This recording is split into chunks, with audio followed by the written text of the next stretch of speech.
You're listening to TIP. On today's show, we have Shmuel Silverman, who is an inventor with over 145 patents and provisional publications, and success with co-founding and selling 2 companies. He brings years of leadership experience in telecommunication, internet technologies, Internet of Things, and artificial intelligence, and have led technology teams of researchers, developers, and marketers at 2 global icons. He's a trusted advisor to attorneys, M&A specialists, and entrepreneurs all around the world. On today's show, we talk about what is the timeline for 5G implementation in our daily lives, how long to build out this infrastructure, how will the collection of security and the massive amounts of data be changed with 5G technology, how will existing businesses be potentially impacted, how will the cost of computers, cell phones, and other electronics change, and much, much more. So stay tuned for an amazing episode on what the future brings with 5G technology. You are listening to Silicon Valley by The Investors Podcast, where your host, Sean Flynn, interviews famous entrepreneurs and business leaders in tech. Discover how money is made in Silicon Valley and where tech is going before it gets there.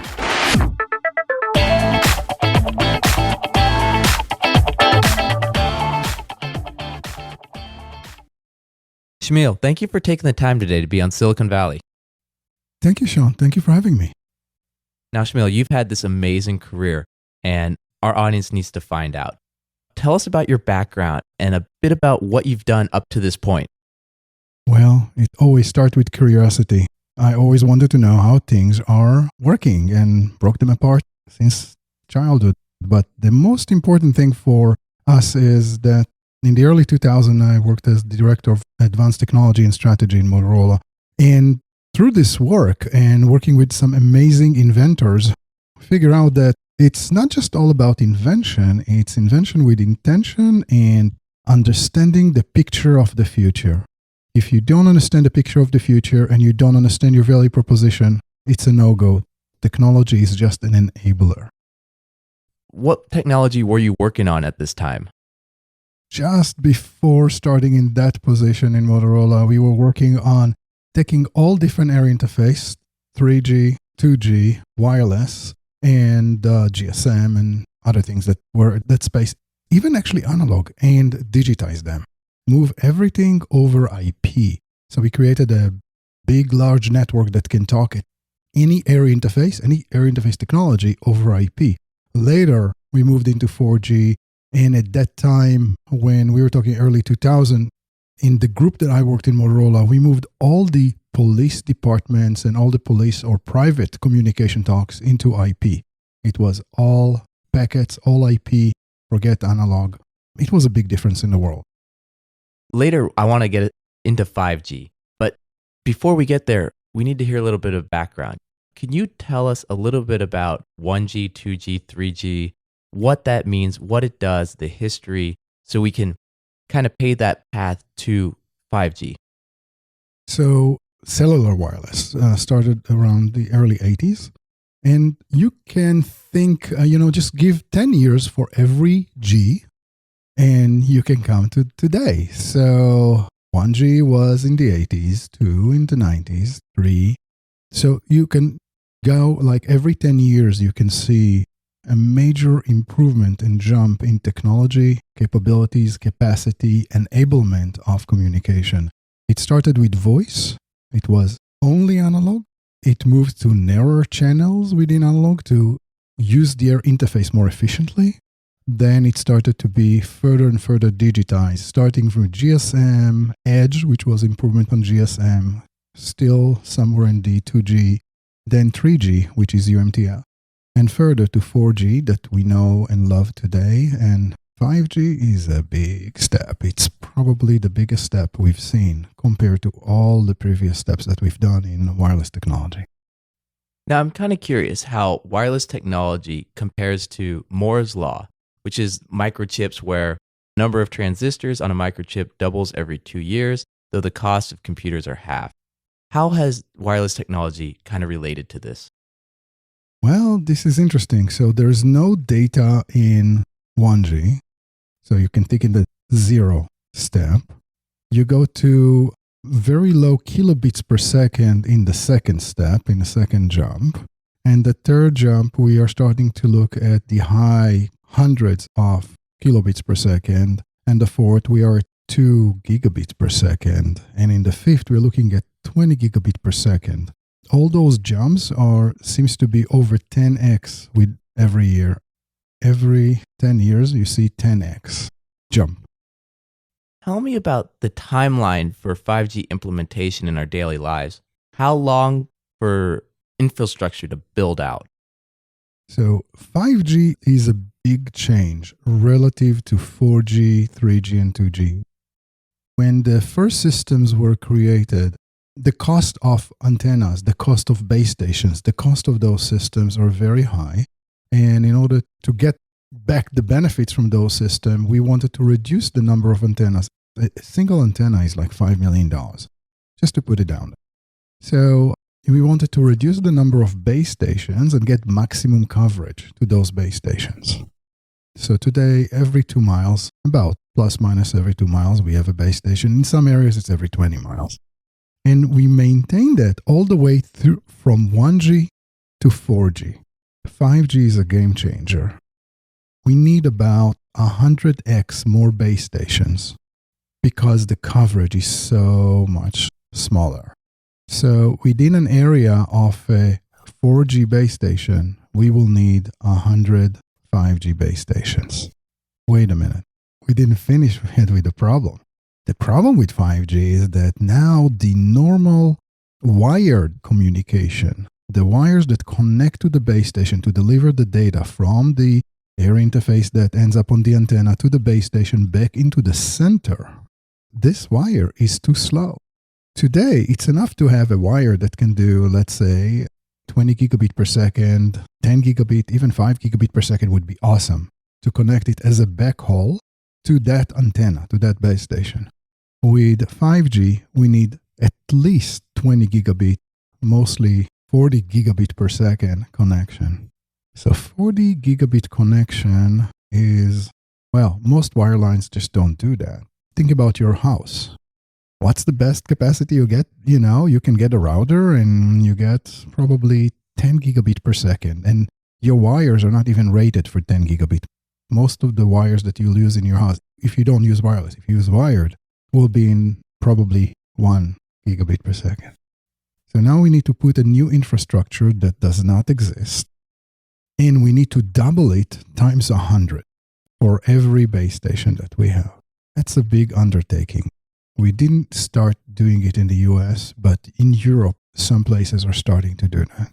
So the roll I expect to be actually slow. I don't expect 5G to rule before the mid-20s, but I expect it to roll slowly, first in Europe, then in maybe other places in the world, and then it will also come to the US when it will be economically feasible to do. By a country implementing this technology, how much will it benefit their economy? Are they going to, in some ways, surpass the US if the US doesn't implement this? To some extent, yes, because they will experience or get experience with this new technology and implementing this technology, and it will impact their economy because new businesses will be created and the way we do things today will be different. This picture of the future enables technologies and use and value propositions that do not exist today. How are these cities going to be reimagined with this technology? It really depends on those cities, but let's kind of like close our eyes and think about, let's start with something simple. Self-driving car. Today we are investing lots of effort creating AI and machine learning tools that can be set inside a car, making a car extremely smart, almost like human, and allow the car to drive by itself. We call it self-driving cars. And we imagine that in the next few years, we will have lots of those driving around. Of course, there are also laws and regulations that need to change and maintained in order to allow things like this to happen. In the world of 5G, we no longer need a smart car inside the city. We actually better do with a car that is not that smart. Anyway, you take a car, you take everything out of it except leave the engine inside and some remote control, and put the AI somewhere in the cloud. Now the AI can drive the car. What limits cars today, or what we can't envision today, how those systems will work or realize them, is communication. We need to communicate with that car, and we need very little delay on our communication. If we have 20 gigabit per second channel to talk to this car, now we can basically manage the car like a marionette. We can be big AI that control hundreds of cars. It's much more economic. Every time we need to upgrade or change a system, we do it in a cloud. It's very easy and fast. We don't need to do it in every car by itself. If we have bugs or we solve a new problem or create something or new feature, we can have it there. Now we can deliver information back into the car. We have captive audience, maybe not. Think about cars for free. You sit in a car and I'll play you a commercial while it takes you someplace. You don't need to pay. Not too bad idea. If the commercial is interesting, some people will sign up for it. It's easy. Or you pay for that drive, which is also okay. But it all being done from the cloud. Wait a minute. In order for it to be done with the cloud, you're doing 5G. 5G, you need spectrum. So now car operators become spectrum owners. So they need to apply to the FCC for spectrum, the same thing as anybody else. What's spectrum? So we're talking about hair interface, which is electromagnetic waves, basically, or interference within an electromagnetic field. Those interference, or the frequencies in which we are talking, this is the air interface. This is the physical medium that transfers or moves data between our phones or between the two antennas that are talking to one another. Air interface is very, very expensive. It's not a commodity. People are paying billions of dollars for their chunk of air interface in their area, and they pay it or they license it from the FCC. So this would be radio stations right now or cell phone carriers right now. They have a special spectrum that they operate in. Only they can use that. Exactly. They are using their spectrum. So if you are running your 4G phone and you're with AT&T, AT&T has their piece of spectrum that you are sharing with all their clients. If you are, Vodafone, it will be Vodafone, etc., etc. Different service providers. So this is service providers which are cellular service providers. They own the infrastructure, they own the networks, they own the base stations, and they own the air interface. And they have economical model to do that, and this is how they make money. Now, can you imagine that a car operator company, a taxi company if you wish, that has no drivers, they bought and maybe even time-shared an AI somewhere in the cloud. The AI sits in Amazon somewhere on their cloud, and this AI needs to communicate with all these cars, and he communicates through air interface. So that operator needs to own some air interface, and mostly dedicated, because you do not want your car to be interfering with any other car. You want your car to drive, not to stop. You don't have any smarts in the car, and if the AI stops working, you're actually stuck in a car somewhere. By the way, a car that does not have a steering wheel.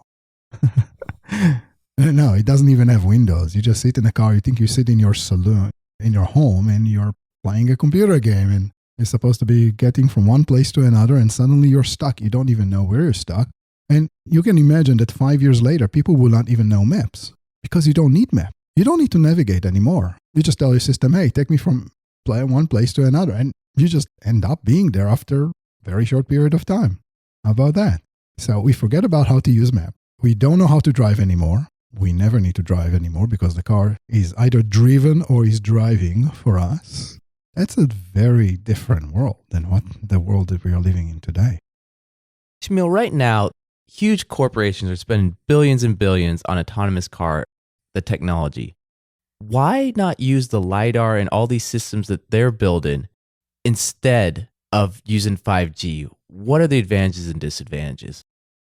So the way I think about it is we need to use something that is a combination between the two. There is space for headless cars, and there is space for AI in the car. Challenges that we are facing with AI in the car is, let me tell you a story. let's say you drive slow, 15, 20 miles an hour. You do a right turn into a street. You see a red ball, and a boy picking between two cars. He's about to jump into the road. You immediately hit the brakes and veer to the left, and you hit a bicycle. Now, if you're me, you're probably at that point, stop sleeping for a long time. Kind of like you see your life running in front of you, and your heart is in your throat, and whatever it is that you feel emotionally. If you're an AI, you probably reboot because you feel very ashamed. So what do you do when you're an AI in the car? If you're a 5G in the cloud and you can see around the corner way before this car will show up, you can slow it down and manage it. There are what we call, again, interesting on corner issues and corner cases associated with AI that we do not know how to solve or have hard time to solve today. And with 5G, we'll be able to solve either with an AI in the cloud or with a completely different system. So right now, the AI, the computers, everything has to be in line of sight for the car to react. But with 5G, it's not line of sight anymore. It's actually the whole ecosystem talking and communicating to each other. Exactly. The entire city is live. You know everything that has happened 10 streets away from you, 100 streets away from you. And then you can make the decision. You can foresee, you can reroute, you can do other things. That's why I'm more in favor with an AI in the cloud. Further, an AI in the cloud drops the cost of a car significantly. So now you can focus the AI in the cloud and manage the city correctly and effectively. Now, obviously, far away from the city may be a different story. But inside cities, I don't see any reason for the AI to be in a car. So once you leave the city, the AI kicks in, all the sensors, all the lasers, everything back in the city, they turn off right into 5G. Sean, you think like you're driving the car and you own the car. Forget it. When you leave the city, you'll step into a different car. So between cities, it's a different car. Inside the city, you have a car that is extremely cost effective. And most of the traffic and traffic issues that you have are inside the cities, not outside the cities. Outside the cities, either you drive it yourself or you get an AI that drives you. But there are less issues and less corner issues associated with driving cars outside cities on highways. So go back to the spectrum, the use. What laws and regulations will be required for that? That's very interesting. So now we have many people or different operating companies who are supposed to compete. But normally it's from the FCC. But now we have local authorities. So which car company can operate within my city? Do I govern that? Now you start to see local governments who can dictate who can operate in my city and not. Can I allow Uber or can I allow anybody else to operate in my city? How do they operate? How do they interact with each other? How much they can charge or not? How much do they pay to the city? The city never owns air interfaces until now. Now we're talking about cities owning air interfaces. Well, or at least participating in this big game. This is a new economical reality that we need to deal with, and I'm not sure if there are even laws and regulations associated with it. What happens when a car that was driven by an AI got into an accident?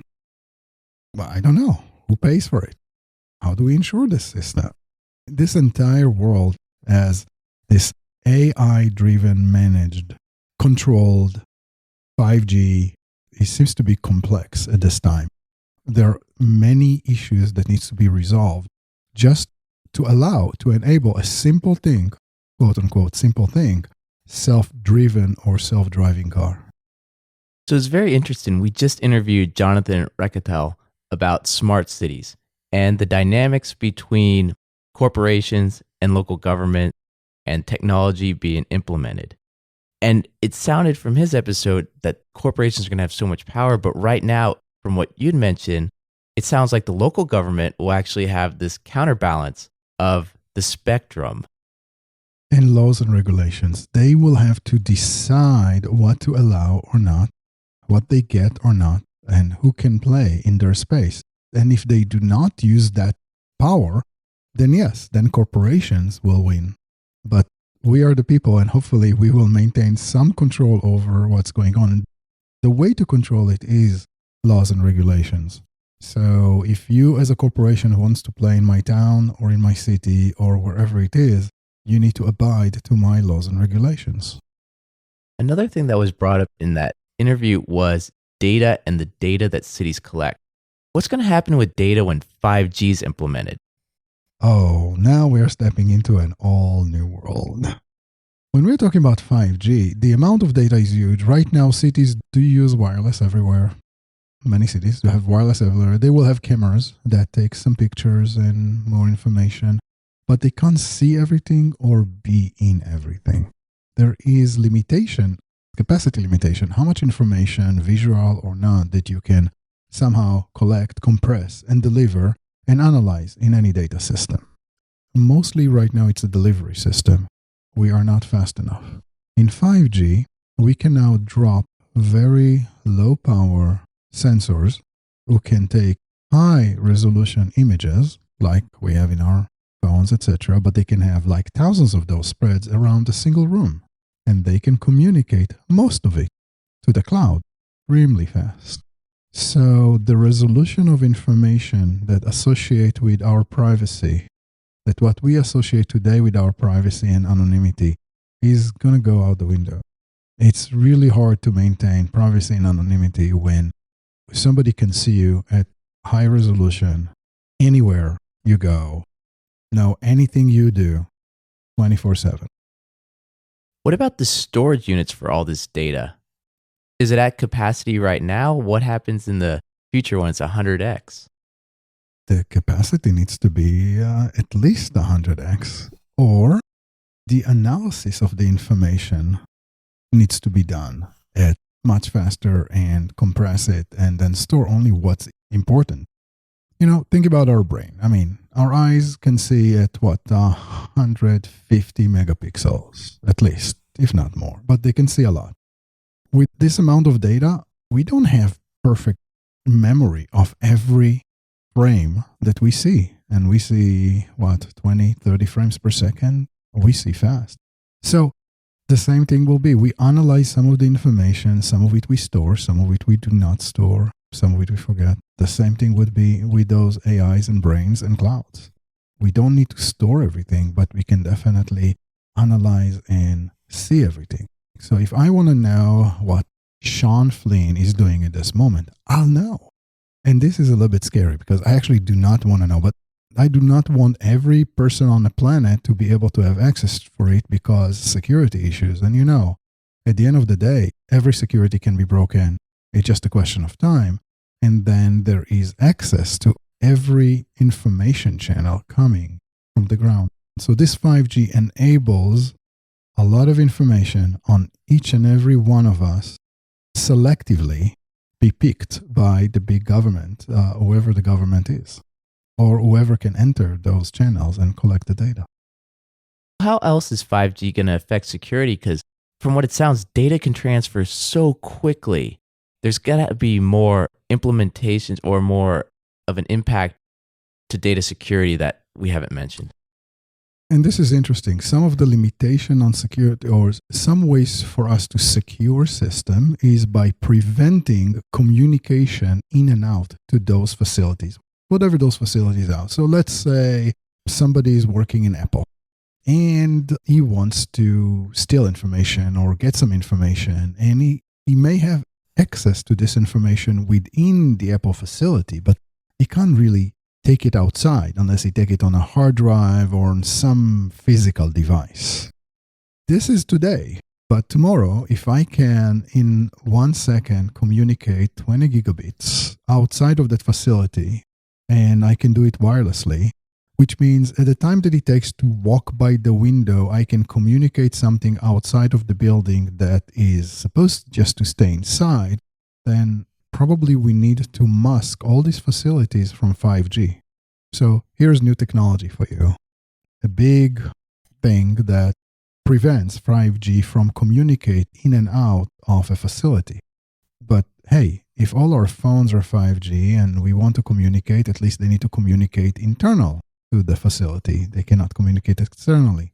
So now we'll start to see all sort of segregation and all sort of new appliances, if you wish, that create this kind of firewalls where 5G doesn't exist. It exists inside, but it doesn't outside of them, etc. All those security problems will be solved, but they will be solved with new appliances, new technology, new methods of applying that, which is, again, a new opportunity for businesses. So in other words, in my business, certain rooms in that could be dead zones.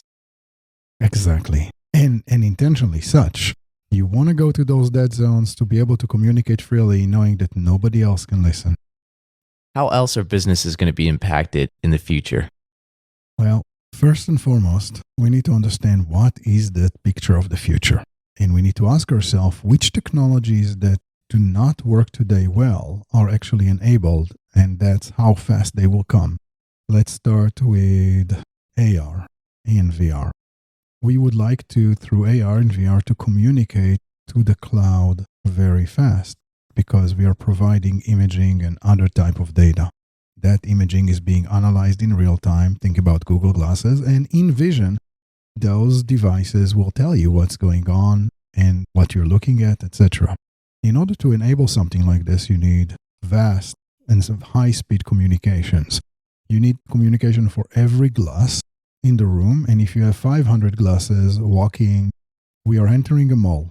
Your glass picks up, I'm in the mall. Everything I look at, I know the price, I know what it is, I know who bought it, I know all information about it, just as I walk inside the mall. But I have 5,000 people walking the mall? I need all of them to get all this information in real time. Every person I'm looking, it will tell me his name, what you know about him, his social status, what was the last thing he blogged on or blipped or Googled or did. That's a lot of information that I can get, and I can get it in real time. And I may pay for the service. Here you are, new service. Based on social media search, who is the person I'm talking to right now? Hey, I actually really want to know if this person was in the past caught cheating or doing things. Can I trust him? Would you pay for a service like this? So when you start to think about all the different things that can come in with this real communication, but also things, some of them are positive, but you need this communication to happen. You need to be able to communicate a lot of data with very little delay. Voila, 5G. So now Google Glasses will be enabled. Right now they're blocked. Can you talk a little bit about what Google Glass is for people out there that might not be familiar? Google Glass, which is beautiful, is like think about somebody who wear glasses that from the outside they look transparent and look. He sees you through glasses, through normal glasses, but the glass inside, as he looks at you, he gets information, and this information is displayed on the inside of the glass. You can't see it, but he can see it. Now, this information comes to him based on some connection to the cloud, to a server that provides this information. On the Google Glasses, you have a small camera that actually looks at you and reports this information to the cloud. The cloud analyzes it and say, oh, I can recognize this person using pattern recognition or facial recognition or any other type of recognition algorithm, and then give you information, give me, the owner of the glasses, information about it. What's nice about it is, think about a mall or a place you go to buy. Now you no longer need stickers that tells you what the price. You look at it, you know the price. You want to go someplace, you tell your glasses, hey, or you say, I want to go this. It will display a map for you. It will tell you where you are on the map relative to where you should go, etc. It's a very convenient thing to manage your life. Now, drop the glasses and let's put something in your eye instead of glasses. So you no longer have glasses, you have something in your eye. What's nice about 5G is that it requires a very tiny antenna. The antennas are actually very small and communicate a lot of data. And if I can actually, on my eye, display what I want to see or get information, I don't need glasses anymore. So glasses is just a step in the right direction. 10 years later, 15 years later, they're gone. So this time frame is, we're talking 10 years from now, 15 years from now. We're not talking 2021, 2022. No. So Google Glasses are enabled almost immediately with 5G. So yes, so inside and indoors, in terms of coverage, you can have all these many, many small base stations that communicate, and you can create this communication technology. So if you think about enablement, indoors are more enabled or can go first, way ahead of outdoors 5G coverage. Because indoors, I can put those infrastructure and base station or small access points in place who can do 5G. While outdoor, now I need a lot of infrastructure with long cables and a lot of concentration of communication, because all those cables at one point are going to a one box, and that box wants to go to another box, and now you got 100 cables on 20 gigabit per second. Now I need 2 terabit per second on a backhaul, etc. So we start to get into higher and higher speeds when we go outdoor. Indoor, we can actually enable it in a more effective way. So what other business models or changes to existing models might occur? So we were talking about Internet of Things, IoT systems, for a long time. And the biggest challenge for IoT was, let's say you put sensors everywhere. How do you communicate to all these sensors? Same thing like Google Glasses. It was really hard to communicate with them. And what we were thinking is that we can connect those small sensors or IoT devices to one another over the air interface. But the problem with this type of connection is that every step you make, every jump you make between one device to another until you get to some infrastructure that can collect this data, every jump you drop in your capacity by half. So after a handful of jumps, basically you get no capacity. So even if you have 200 megabit per second, after 20, 30 jumps, it's just like you get one bit maybe. So the idea is that with 5G, now you do have much more spectrum, and you can make those jumps. And those jumps are actually small in terms of distance, and the coverage is small, so the interference is less. So you can start to think about very small cloud of devices. And now I'm calling it clouds, because if I have 100 devices in this room, it's their own cloud. They communicate between themselves very quickly. And they can share, and one of those devices which is close to the door can now talk to a device outside in the next room, yes? Now we start to connect and create those kind of wireless networks that look like mesh networks, but they're much higher capacity and more effective in the way they work. What are mesh networks? Mesh networks are devices that one device can talk to all of the other devices around it and vice versa. In today's technology, they will interfere with one another, and this what drops their capacity and the amount of data that they can actually send.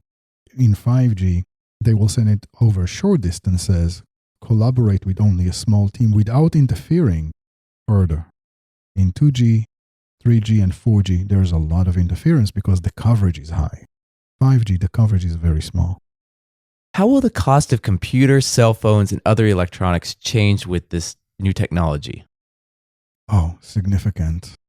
So the reason we need smarts in the phone is because we want it to do all sort of calculations and graphics and all sort of other application that requires a lot of processing power.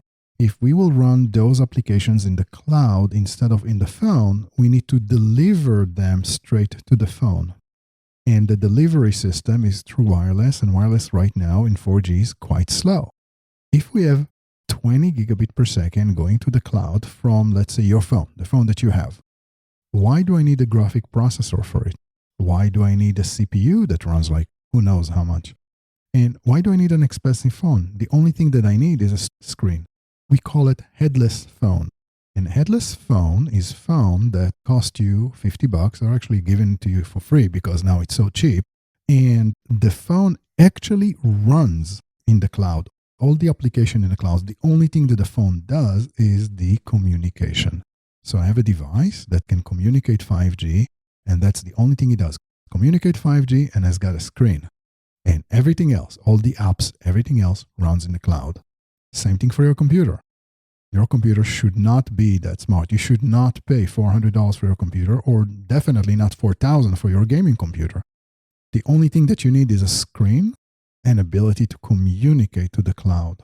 Once you have this, you can run your game in the cloud. Your screen is here, but the game is in the cloud. There is only 1 millisecond delay. There is no way we can even notice it. So now you're looking at hundreds of frames per second at 4K resolution coming to your device, and this device is brainless device. This is awesome. Now you can pay for your service and you actually get a service instead of paying for your expensive phone. And don't worry if you drop it into water, it doesn't matter. You can get another one. It's so cheap. It sounds like it'll be a great opportunity for emerging countries, emerging areas that may not have the budget or the daily income to afford, $1,000 computer to have access to all the information in the world. It sounds like it, but it's not. Remember the base stations and all the networks? They still need the infrastructure. And the problem is that before the infrastructure, you can't bring this smartness and capability to the edge devices. Edge devices are your phone, your computer. They're at the edge of the network. Will there be room for startups to compete in the space, or will only large established corporations be involved with this new technology? So at the lower level, yes, at the lower level, we can see only large established corporations able to devise or create this specific technology, the communication level. But from a business perspective, now things are actually opening up. As I mentioned, like before, taxi companies that are basically practically are gone because of Uber, etc., can come back now and actually own cars because it's kind of like cheap to create a system like this. You don't need very expensive cars. You don't need to be Uber with billions of dollars to invest in AI because you can actually timeshare AI even between those companies in the cloud. There are new business models that are created to enable that. There are things that we can do with technology, with information. For example, talk about veracity. The veracity of the person you are talking to. If you've never met the guy and you don't trust him, how do you know whatever he says actually makes sense or is true? Or maybe you want to figure out whether he tells you the truth based on the stress level and how he speaks. You can go with a virtual lie detector on you 24/7. You can know when people is talking to you, what are their emotions in this moment? Because your system, the only thing that it does, the only thing that you do or your sensors that are on your body are doing, they are sending information to the cloud, and there will be an AI that will analyze it and give you suggestions. Hey, this woman you're talking to right now, she's stressed. Maybe you can be a little bit more gentle and just ask her, hey, what's going on with you right now? Dear, how can I help you? Or maybe you can use a more gentle language and so forth. We may be better communicators as results. Think about it positively. Here is a new application for you. Application to improve the way we communicate. Oh, how about the way we sell? I want to sell you something, okay? How do I react if I'm not a perfect salesperson? If I'm not somebody who completely tune up to your emotion and your current state of being? Because if I am, it will help me to be more empathic and more gentle and better communicator. Now, if there's something in my ear that tells me how you probably feel at this moment, based on your tone, based on your voice, or body posture, how you move, how fast are your eyes are reacting, are your pupils are reacting to, etc. Are you sweating or are you not? All this information can be analyzed in real time and give me some edge to become a better communicator with you. How about that? Here's a new application. Now, I can't get all this information today unless I put you in a room and put all the sensors around you and analyze it. But tomorrow, I can do that because I can have those sensors on me, picking up all this information off you, sending to the cloud and getting this big smart machine learning coming back and tell me, hey, here's what you can do better. Or how about asking the following question? So with this, I have to ask, health concerns. You'd mentioned power stations everywhere, antennas everywhere. Should we be concerned? Not so sure yet. It's a good question, and I hear about health concerns with regard to wireless in general. And yes, if you take a wireless station and communicate or use it at very high power, which is few watts and you lean on it or you're close enough for it, you'll probably be excited by it, meaning your water will be excited. Okay, here we are. Technology. Let's go back. The spectrum of communication that is being used for 4G today is the same spectrum you use for your microwave. The only difference is power. Your microwave uses very high power and your base stations are very low power. The same thing is going to happen with 5G, and 5G spectrum is even higher frequencies than just 4G. It includes 4G and it goes 10x and 20x higher. So it goes anywhere from your 2 gigahertz all the way to 100. When you think about this as a spectrum, people will say, oh my God, are you ultraviolet me or are you X-ray me? What are you doing with all this stuff and all this energy? It's a big question. But if it's if it's low enough energy, then we wouldn't notice. It will not excite our bodies. It's only when we concentrate the beam. Oh, okay. So here is a tool to actually cause damage. You take 100 base stations like this and you focus the beam on a single point in space. And of course, if you are sitting in that point in space, you're going to be a little bit hot very fast. But, well, we can imagine all sorts of crazy things with this. But the important stuff that's not the intention, and this is not how the system is working. Although we are using thousands of antennas and focusing beams in order to communicate with device. We cannot go the distance without using what we call MIMO, which is, many antennas. Like, you have your wireless base station in your house or your wireless access point, and you see 4 or 6 or 8 or 12 antennas on it.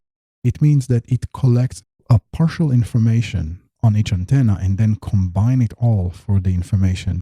This is how you get higher capacity because you get better sensitivity and you can hear more data. The same thing we are doing with 5G, but then we do it with thousands of antennas instead of just 4 or 5. We also do beamforming, which is when we send information, we create a beam of information so it goes to your phone and it goes far away to hit your phone. Without it, we wouldn't be able to get this condensed information.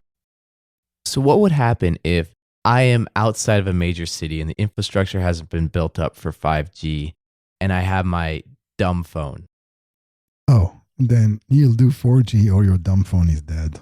So the dumb phone will still be able to do voice communication all the way to 2G. So all our phones, even today, can do GSM. I mean, you can go and connect to a GSM system out in the boonies, out there, outside, far away from the cities. So the infrastructure will be built such that it will continue and maintain, and our phones will continue to be able to communicate, at least to do voice communication. But when it comes to data communication or running an app, that's questionable when you go out there. But at the same time, I mean, if this is not what you do all the time, why would you pay so much for your phone? Why would you care? And what excites you the most about this technology? I like the fact that the business models are changing and that things are enabling. It opens up the space for innovators and for people to create and to dream about a different world. And if you dream the correct world and you edge your bet, then your investment will be extremely successful. And of course, if you miss in your dream, it will be a problem. The value proposition sometimes changes based on technology being enabled. I'll give you an example. Remember Kodak? Big company. Used to print money. Kodak value proposition was capture the moment. And then came digital. And Kodak thought, capture the moment, digital is fine. No, it's not fine. It wasn't about capturing the moment. It was sharing the moment. There is no Kodak today. I mean, there is, but they lost it. It's all about sharing the moment. We are human. We like to share this information. We capture it in order to share. So when new technology comes, value proposition sometimes shifts. It's really hard to figure it out, and large corporations will pass out of this world because they will miss on it. Well, at least one would hope, because we like to see change. I mean, I love Google, but God save Google. But at the same time, I would like to see other companies. I would like to see other stuff. I like to see people being successful. I love Facebook, but the fact that they took WhatsApp off the table is not that appealing to me. Facebook bought WhatsApp. I mean, what's the connection between Facebook and WhatsApp? Nothing except for WhatsApp is connecting. It's basically an alternative social network. Connects lots of people for free, completely secure, to communicate any way they want to through their mobiles. Facebook thought that's not a good thing to have a competitor and just took them off the plan. I'm hoping that when 5G shows up, we will see many companies changing the game such that there will be new giants showing up and not just existing. So I'm looking forward to it. I mean, this is exciting. Shmuel, what are you currently working on? Well, the latest project I've been working on or started to work on is using AI to predict crops. Yes, think about the following. If you have a field full of, let's say, vegetables, and you plant this field and it takes you 6 weeks, 12 weeks, however it is, to finish the cycle and sell your crops. If you go to the market to sell your crops, you need to be able to predict how much crop I'm going to get in order to negotiate the price. And the price difference could be significant between what you predict and negotiate to begin with and how you end up with. This delta is significant enough that, let's say, your ROI on your field is X%. If you can improve your prediction by 50%, accuracy by 50%, you can improve your ROI 5 to 10x. 5 to 10x. It's a big difference. Most of the systems that exist today cannot do that, and I'm working with this exciting company who actually built a system that improved it by over 50%. Now, the question is, how do you protect a system like this from IP perspective? Because I do not want Google to jump in and just do it because they can. I want this company to make the money. How do we do that? That sounds like another episode. Shmuel, we're going to have to get you back on the show. And if anyone wants to find out more information about you, what's the best way to contact you or get in touch? You can find me as Shmuel Silverman. You can look for Shmuel Silverman Inventions. You can find me on LinkedIn. You can find me on Shmuel at multi-innovation.com and look at multi-innovation.com or on Medium. Great. We're going to have all those links in the show notes. So visit the website, The Investors Podcast, and click on Silicon Valley. And I also want to thank Kurt Hyland. He's the one that introduced me to Shmuel probably about 2 years ago that created our friendship and allowed this interview to happen today. So Kurt, want to thank you. And Shmuel, I want to thank you one more time for taking the time today to be on Silicon Valley. Sean, thank you for having me. Thank you for listening to TIP. To access our show notes, courses, or forums, go to theinvestorspodcast.com. This show is for entertainment purposes only. Before making any decisions, consult a professional. This show is copyrighted by the Investors Podcast Network. Written permissions must be granted before syndication or rebroadcasting.